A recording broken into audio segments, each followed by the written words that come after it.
Hello, and welcome back to the next installment of my Sword of the Sea Any% New Game Plus speedrunning guide. In this one, we'll be tackling Shadow Tundra. This is a run killer of a level and has a couple of really big skips that are hard to get consistent and will kill a lot of runs. Important to mention at the very beginning here is that Shadow Tundra, as soon as you enter it, is on a global cycle that you're trying to beat. I mentioned back in the Veiled Sea video that the sand dunes aren't completely random, they're on cycles. Turns out that cycle is 1 minute and 20 seconds, and that means that as soon as we load into Shadow Tundra, I have 1 minute and 20 seconds. It turns out the beginning of the cycle is really good. I have 1 minute and 20 seconds to make it to the blizzard section of this level and do a boost off of a specific snowdrift that will be in a specific location. And when I do that, I'll be able to skip the entirety of the blizzard. So I'll be showing the movement up until then, and then I'll be showing the skip and its backups. So let's begin.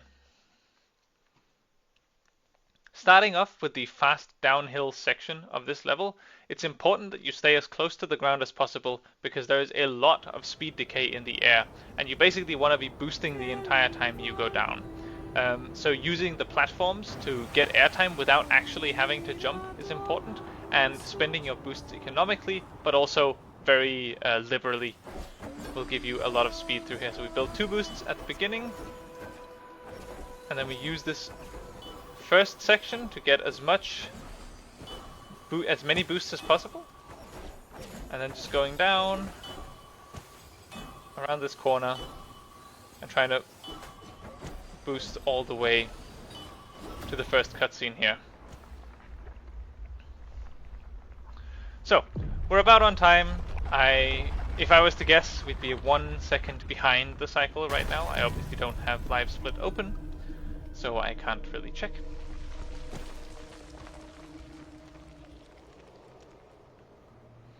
And coming up here is a really easy cutscene skip. So you're supposed to watch the cutscene where Tornamoon wakes up, but actually you don't have to at all. You can just go around the side, right over here. Okay, I do believe we're on cycle, so I'm going to go for the left side blizzard skip, which involves boosting up here, going around the left side of this statue, and up this hill. And with enough speed, we can make it all the way to the final statue of this area. There we go. And then from here, we can simply boost over to the gate. Make sure you try to hit one of the final waves there so you can go all the way over those stairs. And that's how you do left side blizzard skip. That's the fast version. Okay, but what if you're off cycle, or if you simply mess it up because of a stray snowdrift that you didn't see? Well, in that case, I recommend you go to the right side of the first statue instead of the left side. It's just more consistent over there, and you get a straighter shot at the final statue. So that looks something like this.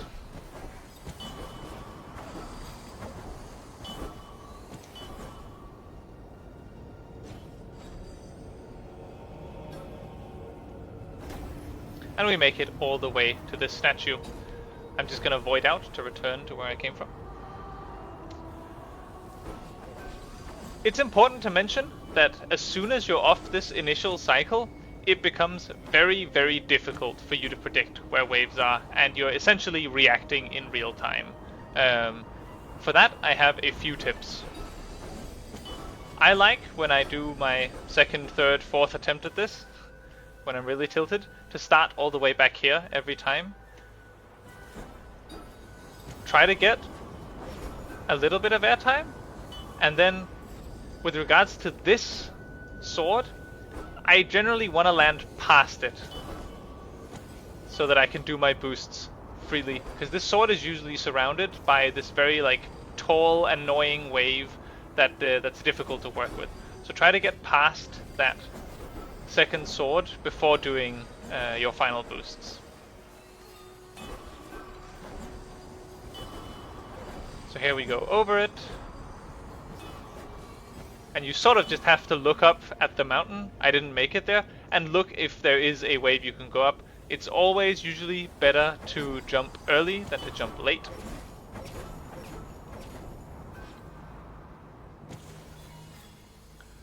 But it really is a vibes-based sport at this point. There isn't much you can do other than practice to improve your percentage here.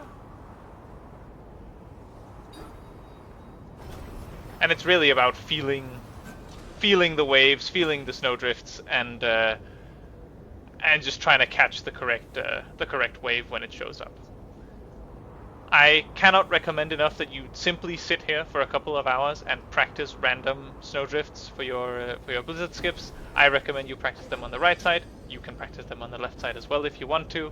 But if you're going for like personal best and stuff, this is a big reset point, especially if you don't make that initial cycle, because it just makes everything so much easier. So you made it past blizzard skip. Good job. Well, we're immediately moving into Giant Room, where the second major skip of Shadow Tundra takes place. So, normally you'd go around this left path, that's the intended strat. Instead we're going to go over here. We're going to do a boost launch off of this pile of snow, and that's going to give us enough height to hit one of these platforms. So, boosting up here, and it might not look like it, but we can make that.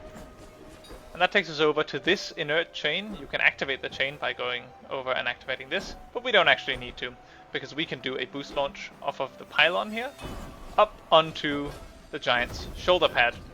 And from here, you're going to do another boost launch. Ideally, we do a boost launch that lets us go all the way over to this pillar. But that sometimes doesn't happen. Either A, because you simply just mistimed something, or B, because there are crystals inside the giant's arm here, and you can activate these crystals or hit them from the outside, and if you do this, it eats all of your speed. So I'm just gonna try this and see which one of the three scenarios I get. So this launch is good enough for me to get all the way over to the pillar, but I'm gonna show you what happens if I can't do that. So going all the way back down. Usually, to avoid the crystals, I try to boost up the outside and not hug this wall too much. If I hug the wall too much, okay, I still don't hit the crystals. It feels kind of random whenever it happens, but you're going to make it to the other shoulder pad, basically. And from here, you can go down here and then boost up. And that's going to allow you to make it all the way over to this pillar. And from here, we're going to do a trick called Giant Warp. And this requires a bit of explanation beforehand. Basically, we can't make it to this ledge, but if we start falling at specific points against this wall, it'll try to upwarp us to a small piece of invisible geometry that's right below the ledge. And when we do that, we have a very, very short window to jump off of that piece of invisible geometry, and doing that can take us up the ledge. So, our goal here is to gain as much distance and as much height along this chain as possible, and then I'm going to show you a specific setup that I use to make Giant Skip every time. So first, I'm just going to show you the intuition. We boost, we jump onto the chain, we jump off of the chain, we head over to the wall, we go down. Sometimes you need to do some finagling to get back up, but basically we get warped up. If we get a high enough warp, we can basically jump into the wall, water rail, and make it. If we don't get that, we sometimes have to like back up using the chain. But you can see I'm falling pretty consistently, and I'm getting warped back up every time. So that's the intuition of Giant Skip, and you can obviously, if you don't get enough height, you can water rail over to the chain, and that'll give you a little extra height that will probably help you make it. Now I'm going to show you the specific spot I'm aiming for, and I've had trouble showing exactly where this is, but hopefully it'll show up on video. I'm going to use photo mode to hopefully help illustrate the point. So going all the way over here, activating photo mode.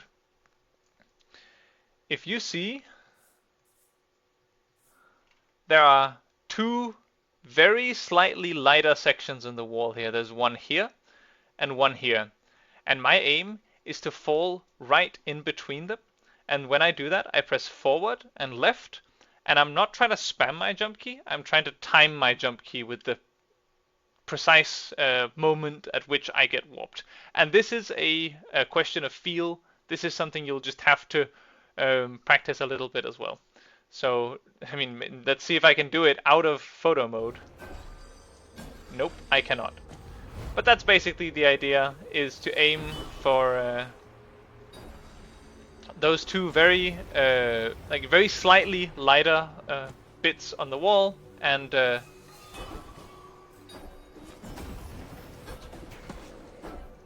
that'll give you a fairly consistent warp. So here, and that'll make me go all the way up. Moving past Giant Skip, we come to a section we call 3 bell towers. And this section has one little skip at the beginning, and then after that it's pretty much just a bunch of clean movement through some very, at some very high speeds, through some very high jumps. So we're going to boost up this, this cliff face, and we're going to get enough speed to boost all the way up over this tower. So, normally, you're supposed to go inside the tower, activate the bell. It's one of the 3 bells. You can see the other 2 left and right, and that'll open the door at the end. But actually, there's an invisible wall that prevents us from going over, but it's not tall enough. And they also kind of messed up the geometry of it. So even down here where there is an invisible wall, you can just sort of go around it. And the way you go around it is by standing on these blue sections. And that's also the case further up. So depending on how high you go, you can go on either of these blue sections. If you mess it up, it is still faster to go for the backup, which is just go down the hill, boost once from here, boost again, and jump. And that'll take you up here. And from here you can go through. So, never ever watch that cutscene, and you might think, wait, but if I don't activate the bell, then how will the final door open? Well, the game just kind of assumes that once you're past here, you must have activated the bell, and so it treats the bell as having been rung already. Once we drop here, we're gonna show the path over to the left bell first, because I believe going left first is the fastest. So we're gonna drop in here. And here, it's a good idea to stay fairly close to the mountain, so we don't get massive height. And we go in between these 2 hills, and then we go up this one, and that'll send us flying all the way over here. And from here, we can drop in and go all the way up to the bell. If you don't get enough height off of your jump to make it all the way over to this launch pad, there are a couple of other ways you can make it to the island instead. So, if you only sort of make it barely high enough, you can go to this location and boost off of it, and you can make it. If you just mess something up and don't get any distance, and you sort of end up in this little valley, then I would recommend going off of this hill here, and that'll take you all the way over. These bells work the same way as the lanterns back in Veiled Sea, as in when you activate it, you have a short time before the animation actually plays. So we ring it and then we boost out, and that gives us a little extra free distance. Going over to the final bell on the right side, you can either go to the left or to the right around the big pit in the middle. I'm gonna go to the right.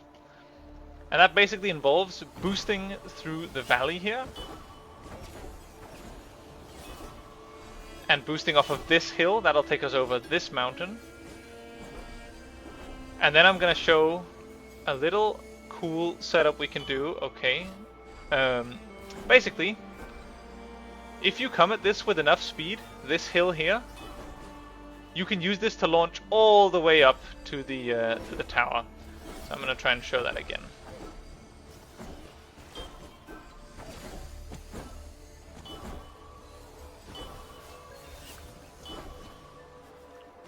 And we can go flying. And we make it all the way.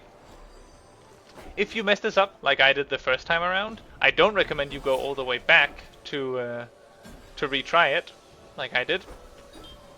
Let's say you come here, you just mess this up, oopsie doopsie. You just go around the edge here, you drop into this bowl, you hold, jump, and boost, and chirp.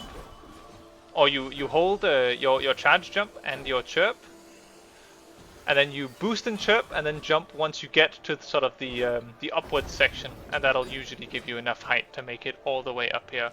We can ring the second bell, make it out here, setting up for our boost out of this cutscene.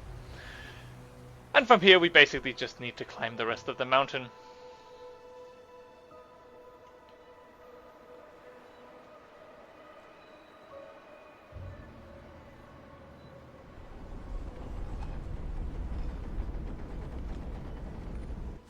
And generally speaking, when climbing up this mountain, or mountains in general, you want to stay as close to the mountain as possible.